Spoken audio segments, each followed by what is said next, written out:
सिंधुदुर्ग जिल्ह्यातील कणकवली नगरपालिकेचे नगराध्यक्ष संदेश पारकर शिवसेनेत प्रवेश करण्याची शक्यता आहे। ठाकरेंच्या शिवसेनेची साथ सोडून संदेश पारकर शिवसेनेत जाण्याची शक्यता आहे। कणकवलीच्या पॅटर्नच्या माध्यमातून शहर विकास आघाडीच्या पाठिंब्याने संदेश पारकर कणकवली नगरपालिकेचे नगराध्यक्ष म्हणून निवडून आले होते।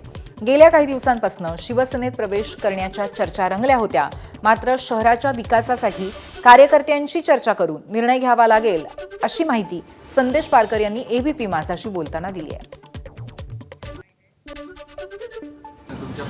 नाही, उभाटाचे ते नव्हते।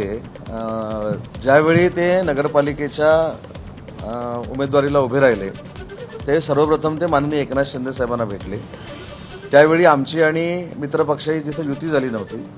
सगळ्या पक्षांनी संदेश पारकरना कणकवलीमध्ये पाठिंबा दिला होता, म्हणून संदेश पारकर त्याचवेळी 400-450 मतानं, नगरपंचायत छोटी आहे, ते निवडून आले आणि निवडून आल्यानंतर स्वतः ते एकनाथ शिंदे साहेबांना येऊन भेटले होते आणि शिंदे साहेबांनी त्यांनी सांगितलं होतं की पुढची वाटचाल जी आहे तुमच्या आशीर्वादाने मी करणार आहे।